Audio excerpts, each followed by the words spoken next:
itu panjang umur, banyak amal. Dengan banyak amal, insya Allah murah rezeki. Dengan banyak amal, kalau dia punya problem, insya Allah Allah kasih jalan keluarnya. Kalau rezeki dia sulit, diperketat sujudnya, insya Allah Allah akan ngasih rezeki dari jalan yang tak disangka-sangka. Jangan ragu sama Allah, jangan khawatir sama Allah. Dan saat ini kita masih berada dalam pandemi COVID-19 dan jangan sumbar, jangan sombong menghadapi virus corona ini. Jangan terikut-ikut dengan berita-berita media mengatakan ada itu. Kalau Allah nggak takdirnya mati, dia nggak mati. Jangan, karena kita berhadapan dengan makhluk yang tidak nampak. Tetap hati-hati, tetap jaga pergaulan sesuai protokol kesehatan. Karena Rasulullah pernah bersabda, "Uqtulu aswadaini bis shalah." Bunuhlah dua hitam ketika kau sedang sholat. Apa itu? Ketika kita sedang sholat, Allahu Akbar, Bismillahirrahmanirrahim. Ada dua makhluk hitam lewat di sajadah kita, batalkan sholat, bunuh itu makhluk. Apa yang dimaksud? Ular berbisa dan kalajengking. Jangan begitu kita Allahu Akbar mau sujud di sajadah kita melihat ada ular kobra. Kalau belum takdirnya mati ya nggak mati, sujudlah. Insya Allah nggak balik. Apakah itu mati karena takdir? Itu mati bunuh diri. Nabi sudah katakan betul aswadaini, bunuh dua makhluk hitam. Begitu kita mau sujud ada kalajengking, batalkan. Mati itu kalajengking. Begitu sujud saja, Allah pasrah sama Allah, tawakal sama Allah. Hasbunallah wa ni'mal wakil. Sujud Pak, lengket kalajengking berhidat-hidat. Jadi memahami. Umar pernah pergi di suatu daerah ada musibah yang mematikan. Utusan datang kepada Umar, di negara sana sedang terjadi balak, wabah yang mematikan. Umar langsung balik kanan. Kali Umar itu kalau satu lembah itu, Umar datang di satu lembah, semua setan, iblis, begu ganjang, begu menek itu marlojong sudina. Lari semua lihat Umar. Gak ada iblis jin yang takut yang berani goda Umar. Semua pergi. Kalau Umar masuk di suatu kampung, jin setan yang ada di kampung itu lari menjauh dari Umar.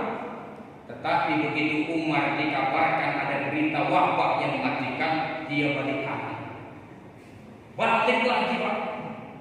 Lalu sahabat berkata, Umar, berarti kau lari dari takdir Allah. Apa kata Umar? Ya, saya lari dari takdir Allah, yaitu lari dari takdir buruk dan menuju takdir yang baik. Ketika Umar mengembala untanya di padang gersang, melihat sahabat mengikatkan untanya di rumput yang gersang, Umar marah. Kau pindahkan untamu itu di lembah yang subur rumputnya. Ini kan takdir Allah. Kalau unta kenyang, dia kenyang. Umar marah, pindahkan dari takdir buruk ke takdir yang baik. Artinya pindahkan untamu itu dari lembah yang tidak ada rumputnya dan pindahkanlah ke lembah yang banyak rumputnya.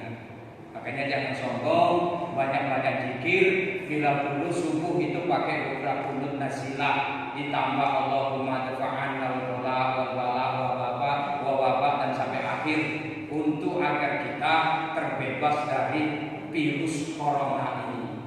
Amin ya rabbal alamin. Karena informasi yang kita lihat, ya bagaimana mungkin barangkali masyarakat sudah jenuh itu pesta, ada corona. Kok ada semua malah corona ada itu. Kita jangan begitu, kita tetap pasrah sama Allah, tawakal sama Allah, tetapi juga kita jangan mengabaikan dan menentang apa yang dilakukan oleh pemerintah, karena kita berhadapan dengan makhluk yang tidak nampak. Mudah-mudahan kita dengan banyak zikir kuatkan ibadah dan mudah-mudahan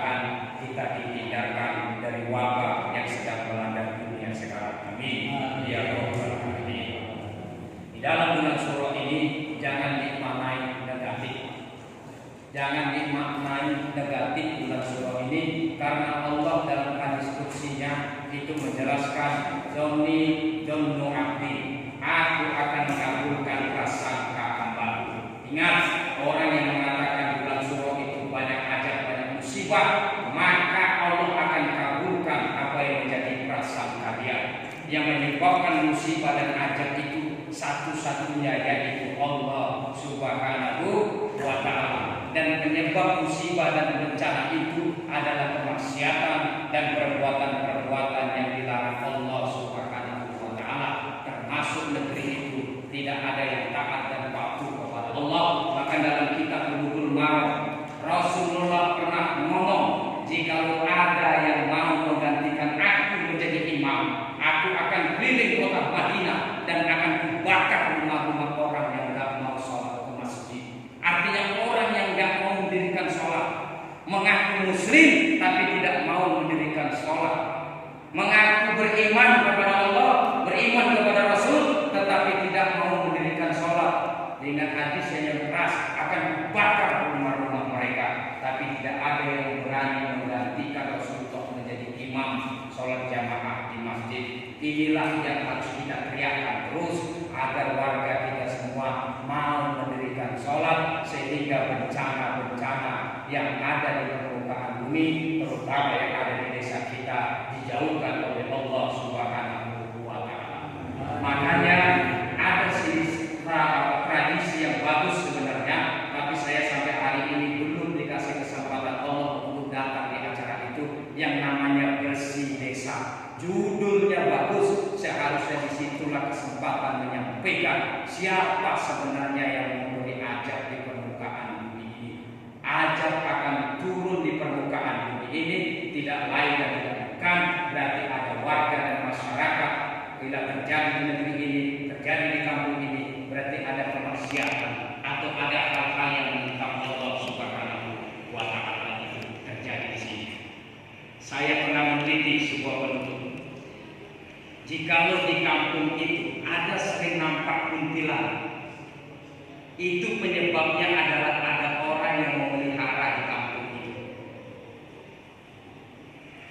Jikalau di kampung itu bermacam-macam ada penampakan gundulu, begu gajah, begu menek, ada kuntilanak gentayangan, itu ada yang memelihara di kampung itu. Makanya dia berani menampakkan wujudnya. Jikalau tidak ada yang memelihara, setan tidak akan berani menampakkan wujudnya. Saya pernah dulu pondok anak pondok pesantren, itu bisa melihat yang kata orang punya indera keenam. Bapak-bapak saudara sekalian, jangan bangga kalau anaknya punya indera keenam. Itu penyakit bahwa pandangannya dikuasai iblis dan setan. Kalau ada yang bisa melihat hal-hal yang gaib, bisa melihat di pohon sana ada ini, ada yang melihat di pohon sana ada ini, ada yang melihat di bangunan itu bisa ini, jangan bangga, itu penyakit bahwa dirinya dikuasai oleh iblis. Maka saya datangi kakeknya saat itu.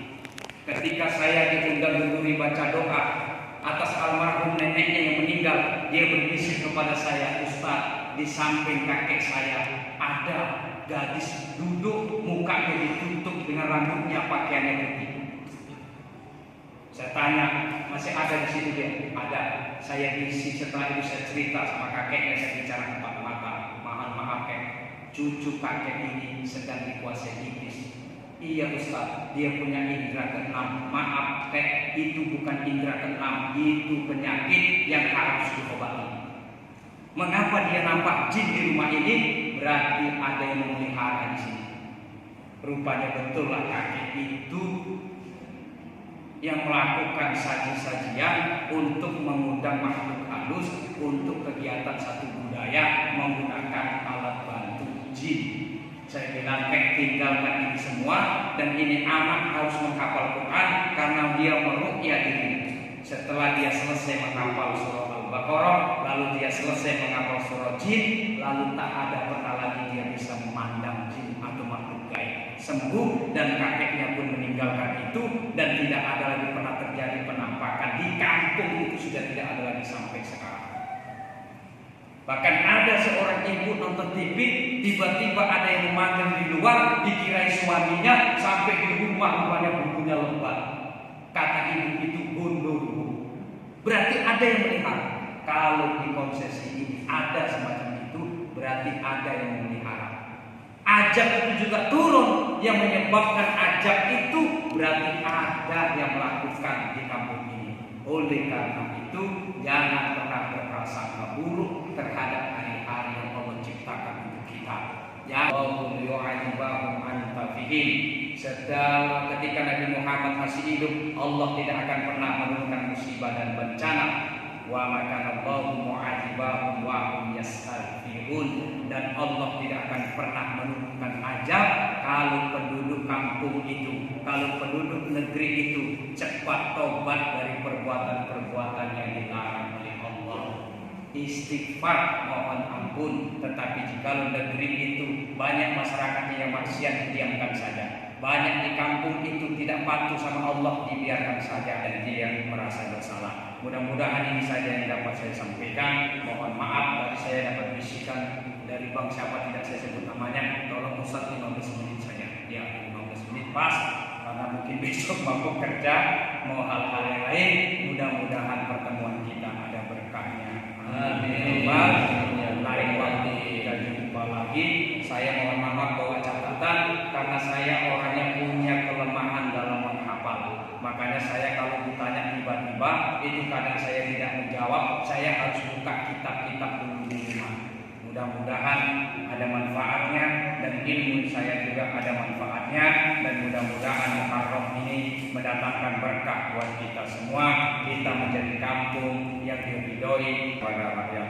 Wallahu muwaffiq ila aqwamit thoriq. Wassalamualaikum warahmatullahi wabarakatuh.